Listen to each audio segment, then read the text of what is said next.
Welcome once again to the Khyber Pass podcast,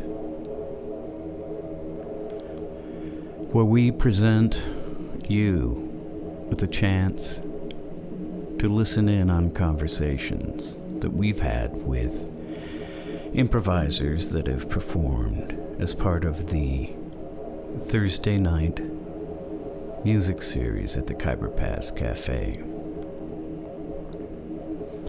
where we present the best that we can find of the avant-garde improvisation and the like.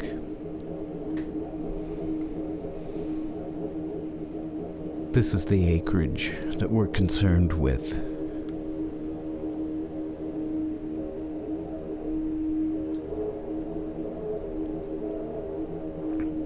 We're not here unless it involves a journey that is uncharted.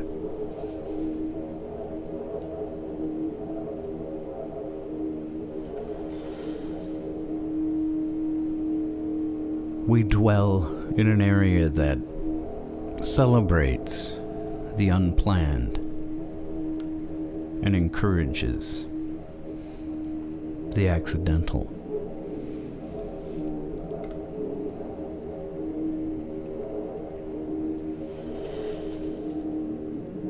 This week, Peter Goggin, alto saxophone.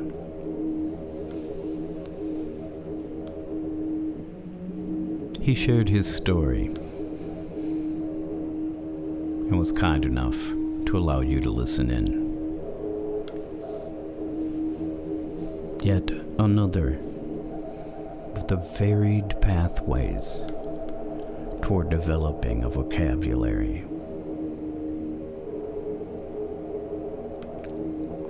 As always, this podcast is presented by the Khyber Pass Cafe, located in St. Paul, Minnesota on Grand Avenue. Voted number 1 Middle Eastern restaurant for 2019.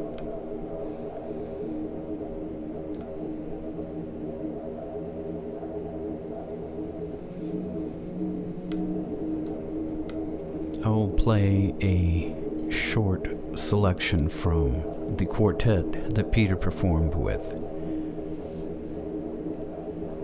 followed by the interview.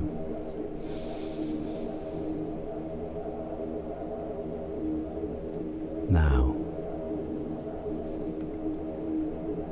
is when we will move toward that happening.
instrument is the saxophone. Yeah. And I was able to hear you, I think, one time down here in Combo, and you really stood out to me as having a voice on it. You're on your horn playing. And I was kind of knocked out by it because you seem youngish. Yeah.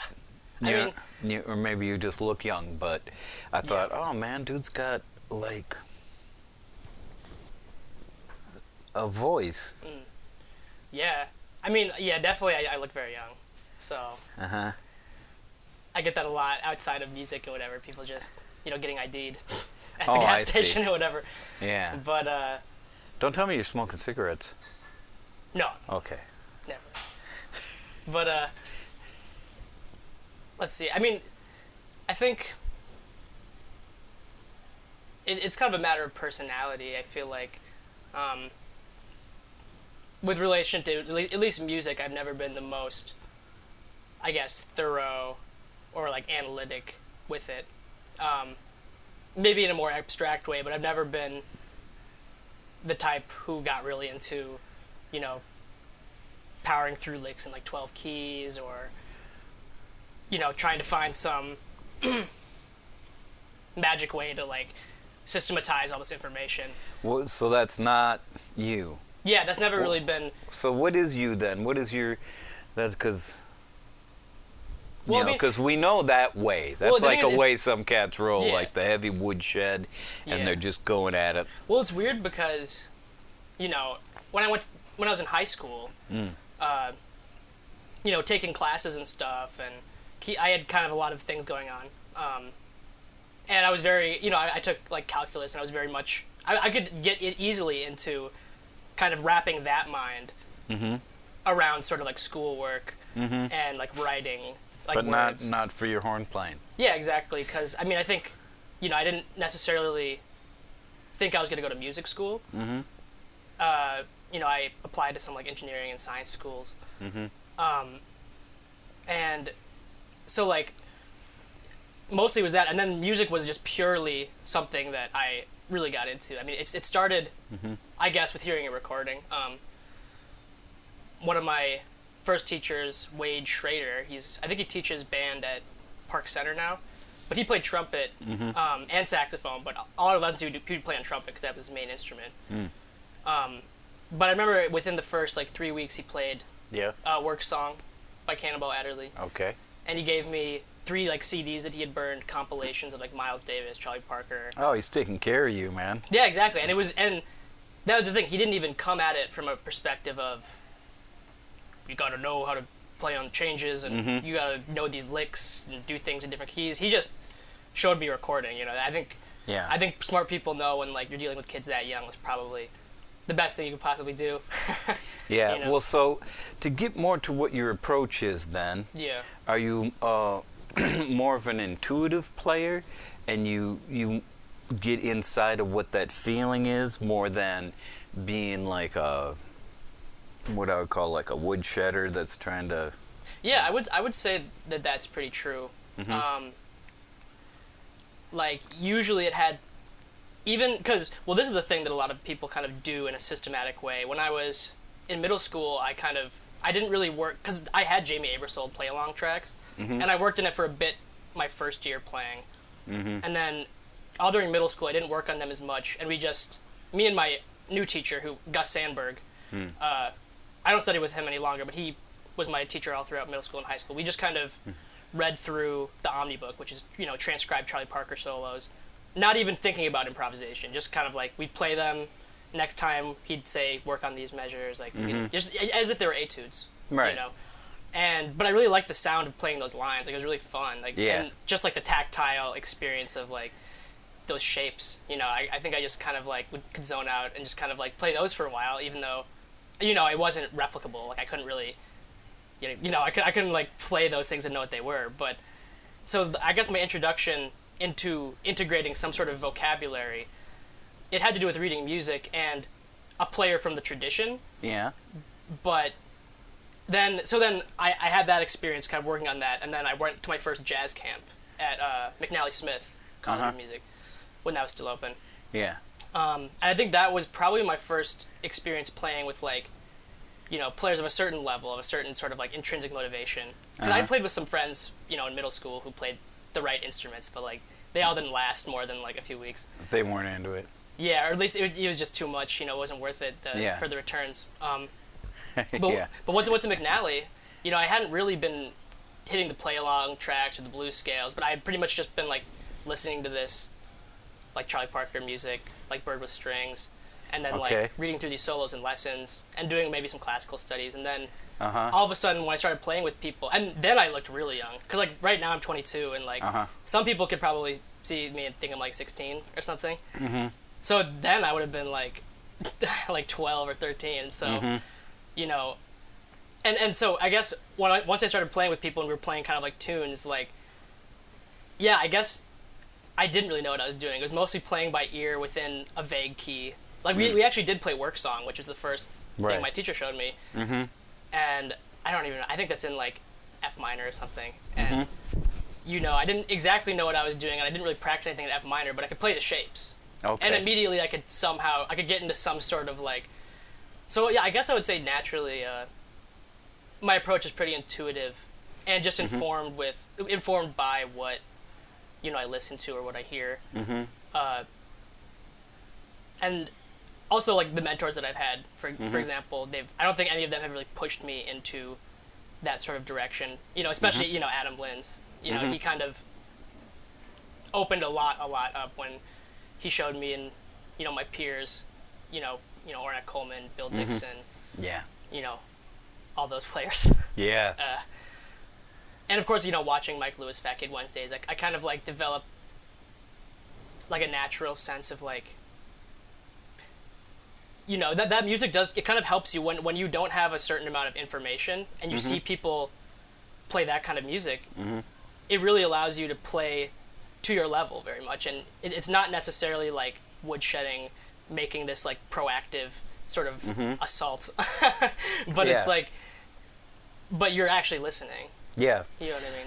Yeah, and I gotta say, from my side of the game, it's a very, if you have like the ear and the access to your soul, it can be such a great way to approach it, because it just becomes more about who you are, and that kind of thing gets me jacked up, man. Like when and I did note that in your playing, like it was different. It's a different style than some other players, and I thought you had a lot of verve. Well, so what's your approach? Like, so let's say you have a tune, right? You look at a chart. Yeah. And then, are you sort of looking at it more as like the whole, just the gestalt of the tune? Well, I just finished music school in like jazz studies. Okay. At University of Michigan. And so all these things that I was saying about kind of my natural tendencies, I feel like in the last 4 years I've been very like, I don't want to say like ruthless, but like I want to be very honest about like addressing what the other side is and trying to, integrate that into like who I am. Because that's the other thing I was saying, like before, like when I wasn't like pursuing music as if it was my future, like in high school. I had this side of me that could be very systematic and very like kind of disciplined. Yeah, you said like with calculus, locking into all that order and yeah, exactly. And it was kind of an interesting sort of like task to come to school, and then there are people who, from like California or from Detroit who their whole life has been, sort of like more along that sort of like orderly comprehensive sort of approach. Mm-hmm. And so, like, when you get there, and there are people who, in some ways, are farther ahead of you, Mm-hmm. you know, there's, many ways that you can react to that, Mm-hmm. you know. How did you react to it? Well, it was very easy because there were 3 or 4 students from Detroit, from the Detroit scene, Mm-hmm. who, played brilliantly, who, went to my school or were in my department. They were all proteges of Marcus Belgrave, an amazing trumpet player who, he passed away recently, but he played with Ray Charles in the 50s. Okay. He was one of Mingus's favorite trumpet players. He would have played with him a lot more, except he moved to Detroit early in his career, like at the peak pretty much, with who he was playing with, to sort of get the Detroit scene going and, Mm-hmm. plant some roots there. Yeah. And I mean, his students, like, he has so many, stellar students from Detroit who have gone on to be the biggest person on their instrument, like Jerry Allen, Okay. James Carter, Regina Carter, have all kind of been touched by Marcus Belgrave in some way. Okay. But so his son is actually an alto player in my same year. Oh, dig. Yeah. And then there were also 2 guys who were kind of his closer students, they're, Mm-hmm. I guess their levels to how much someone wants to take people on. Sure. But there were 2, and, they're all black kids from Detroit, Mm-hmm. just kind of like from the middle of the city, like not really like coming from the suburbs, like, and that's kind of why I think he had really close interaction with them. Mm-hmm. But their Christ, their playing is like the most, like the deepest hard bop, like you never Okay. hear, like and it's the most authentic too. Like Yeah. every single like phrase or word that they play is like, you can tell it's like coming from somewhere, Yeah. or it has come from somewhere. Like they it's like hieroglyphs or something. Like it's something they like kind of took and put down and they've just internalized and now they can just breathe it. Mm-hmm. But it's all completely like vocab you'd hear on like a Blue Note record or like or like a Bird record or, Yeah. or even Coltrane. But so coming to school, it was like very easy to kind of see how that side is something that I would want, Uh-huh. because that thing is, like the amazing musicians in Minneapolis, like, are just as amazing as them, but in a completely different way. Okay. Yeah. Like the creativity is a bit more infused into the meat of it and the, you know what I mean? Yeah. And the group and like in Detroit, and the thing about Detroit too is it has like a crazy like legacy of, traditional jazz musicians coming, like the Jones Brothers, Paul Chambers, Roy Brooks. And these were like some cats that you rolled with a little more. Yeah, I mean, I definitely got to see them like play. some of your main cats, kind of. Well, Kassan, Marcus Belgrave's son. I mean, we've kind of developed through the program, hanging out through different other groups of like Sure. students that we know. The other 2 kind of graduated right as I got there, but I mean, whenever I listened to them, I was completely open, and of course, we all hung out a few times. Dig. I continue to see them around, when I'm in the Ann Arbor, Detroit area. Yeah. But so it was like, so I guess incorporating the whole like the other sort of like disciplined side of the process. That's kind of, I think, like I'm at this particular day. Yeah. I'm at a very interesting point because I just finished this 4-year period of more or less like trying to control my instinctual, just like what I would normally do. I've been consciously trying to like put myself into something that like, but I mean, I've been doing it in my own way. I Sure. still don't really practice a lot of licks in all 12 keys, but what I've decided is important based off the people that I've met at Michigan is these records. Really taking these the black figures from black scenes, Detroit, Philly, Chicago, like Kenny Dorham, Hank Mobley, like all of that, and really affirming their genius. Affirming like what their value is, like, to me, like what kind of they're laying out for the future. Yeah. So you're tapping into that vibe. That's that side of what the art is. Yeah, and for me, it hasn't manifested yet in kind of concrete work like I would want it to. Yeah. You know, it's been more about figuring out who they are, like really feeling it. You know, I spent a period of 6 months working on like 5 Lester Young solos. I mean, of course, you can learn those solos in like just like the notes and right. Like you can learn them in like a month. Yeah. But I kind of just like kept with it and was really trying to, it'd be like a meditation kind of. You wanted to get on the inside of that. Yeah. Sounds like you want to get like what. That's a very interesting position, like, because with like any player, they have their solos all transcribed, you know. Yeah. So you can get that part of it, but then that's not the real part in a lot of ways. Yeah. It's the soul that created it. Yeah. And to understand what that is, where somebody was coming from, it sounds like maybe that's what you like to spend your time dealing in. Yeah. With catching a cat solo. Do you know the player John Arabagon? No. The saxophone player? No. He's a really interesting guy because he has a group called Mostly Other People Do the Killing. Mm-hmm. It's like the same instrumentation as the Ornette Quartet, but they have very crazy music that like fluctuates from like things that on the surface sound very traditional, like immediately goes to free stuff more, and then it's almost like Frank Zappa jazz, like acoustic jazz version of Frank Zappa that actually references the tradition though, because Frank Zappa I'd even consider jazz himself, but on the surface it's like it's just like the fluctuation.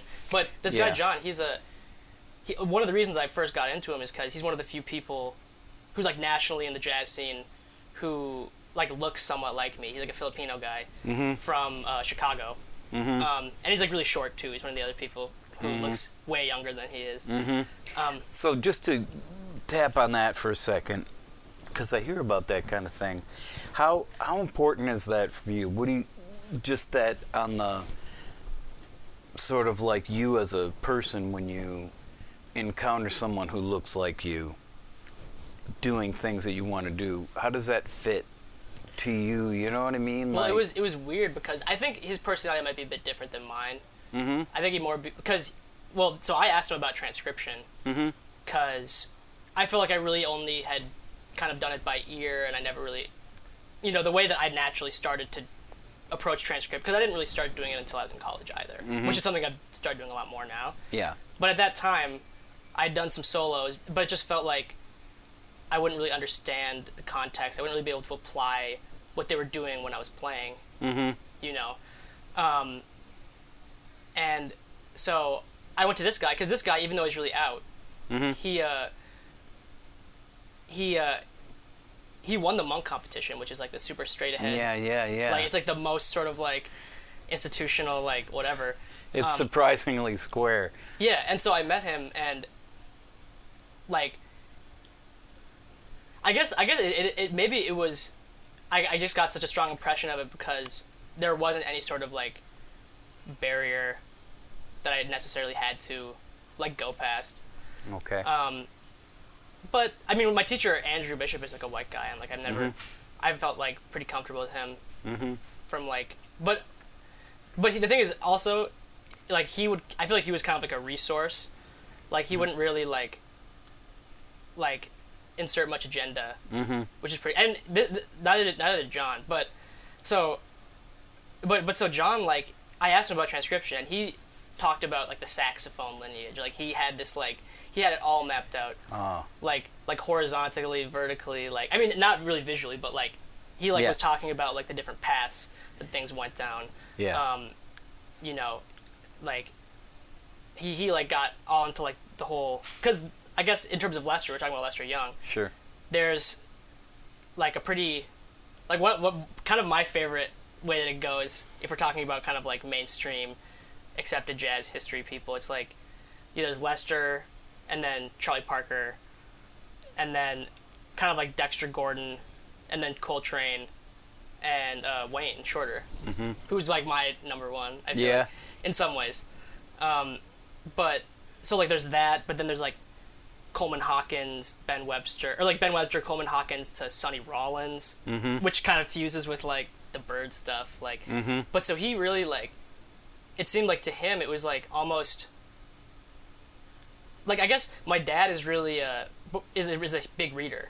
He reads like, you know, sometimes a book a day, sometimes like like usually like one to two books a week, I think, maybe. So maybe not one a day, but like. But yeah, man, he's hitting it. And sometimes he can get and so he kind of just like knows things. He has things mapped out, you know, just about like history or like events. Yeah, and it kind of reminded me of that. It just reminded me of like, oh, this is a guy with like a lot of like energy, like a lot of like emotional energy to put into like discovering and like mapping out things. Yeah, so like the family tree of fucking reed players. Yeah, and the crazy thing about him though is he actually learned all of them on every instrument.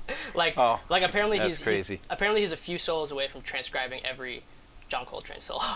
Yeah, that's mental. And then like but I guess to finish off something about him, like his process was that what he said to me was he would take, to start this project, which he started after college, he would take a player, for example, like Coleman Hawkins, and then take like maybe like 5 months, and like that's the player, and a lot of all these like smaller exercises that he does are geared towards learning to sound exactly like Coleman Hawkins in any context. Ah, dig, okay. Like playing over 5 or like whatever, like sounding like Coleman Hawkins, or and I don't know though. I think that's like a lot of information for anyone to take in when they tell you about that, because there's probably all these details that I don't know about. Like like he probably does more than just focus on that.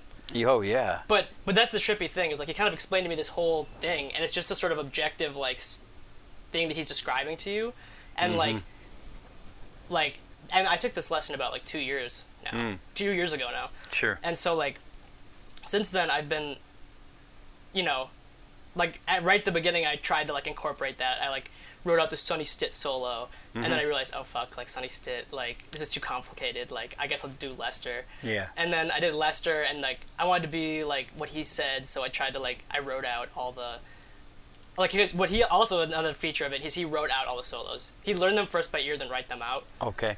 And then after he would write them out, he would like take individual things that just at least caught his attention. Not too many though, but just write some down, and then have another notebook. And he just like use those to kind of guide like practice. Oh, okay. You know, I guess. Yeah. I don't think he would really hold it to himself strictly. But the thing is, as a sophomore in college getting this information, like I really tried to like go way too far in the other direction. I tried to like, you know, do the 12 key thing and like write down, like catalog this vocabulary, and like it, you know, I've been finding better ways to sort of like to meet myself halfway. Yeah. You know what I mean? Yeah, it's interesting that you're it's like you want to kind of catch that on the back end almost. Yeah. But yet it still isn't you enough to really dive into it. Yeah. And that's good that you're aware of that, I think. You know, like what fits with you and what makes sense, you know? Yeah.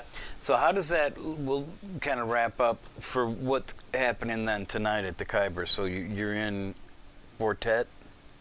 Yep, quartet. We're going to be improvising everything. Oh, so there aren't going to be any tunes? I think there'll be tune names. There'll be tune names, but as far as playing, it'll just be straight up free playing? Yeah. And how do you feel about that? How do you approach something like that? I think it'll be good. I think, like, because, well, I just went to, like, Croatia to attend this International Association of Schools of Jazz meeting. And there were, like, a bunch of kids from different countries, different languages and everything. And, you know, it kind of, for a lot of people there, it kind of just melted their sort of, like, existing filters. And, like, by the end of it, we were all, like, really loose and playing, like... I mean, there was enough people for 6 different combos. Oh, man, okay. And I honestly, throughout the week, I was kind of struggling with, like, I felt kind of boxed in, or, like, I didn't want to, like, offend people or, like, show off too much. You know what I mean? I hear you. Yeah. You know, I was kind of, like, trying to make the changes and, like, just kind of, like, put out sort of, like, a humble thing. Mm-hmm. Which is, like, good. Like, that's kind of, like, my vibe naturally. Mm-hmm. But I think at the time I was feeling some discomfort about trying... About that. I was kind of like I was unnecessarily restraining myself to be polite a little bit and also be a good diplomat for the country. You know, I don't want. Nah, I hear you. But I feel like you could really feel by the end of the concert, everybody's, you know, all that kind of went away, and that's, you know, being in college, playing in college, like I feel like that was there the whole time. Like what I was saying is, like, I guess being in college has been kind of me negotiating with that and trying to, you know, I guess negotiating with the whole putting these filters on myself, you know, like figuring out how to do it, doing it a lot, like putting myself in these boxes. And then, like, my school paid for that trip to go to this thing, and it was, you know, everybody's vibe outside of music too. It just kind of shattered our barriers because, you know, everybody spoke different, like, levels of English. Everybody spoke, you know, naturally different languages from different countries. Sure. And, you know, from day one, all the little pauses between ideas and talking, like when you're in conversation, like, it would always be filled with support and positivity. Oh, right on, man. Which is, I mean, really soon we all caught on, like, this is something that, like, isn't ordinary. There's not a lot of places in life that you go where you feel this sort of, like, progression and sort of, like, upward direction. No, that's not at every around every corner, I tell you what. Yeah. So I think that did a pretty good job of deconditioning some of the stuff I've been building up. You know? Yeah, right on to that. Peter, looking forward to hear you play, and thanks for being part of the doings. Yeah. Yeah. Thank you very much.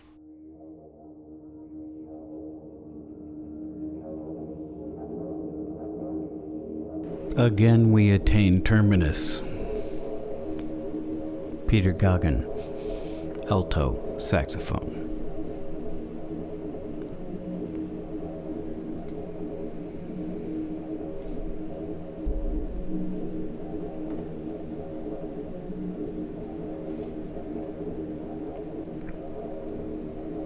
Where he ends up, where he goes and develops in time.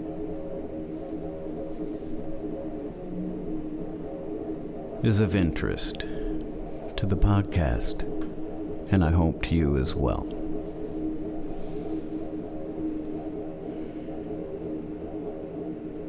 The Kyber Pass podcast is available online and on iTunes and other podcast aggregators.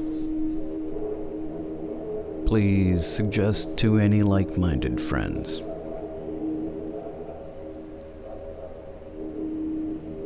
That these conversations exist.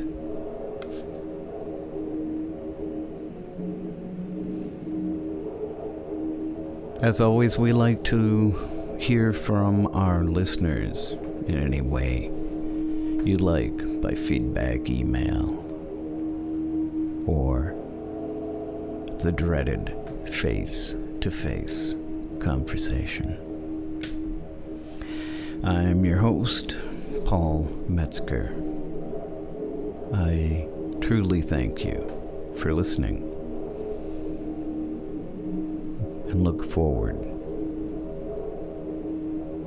to perspectives we encounter down the line.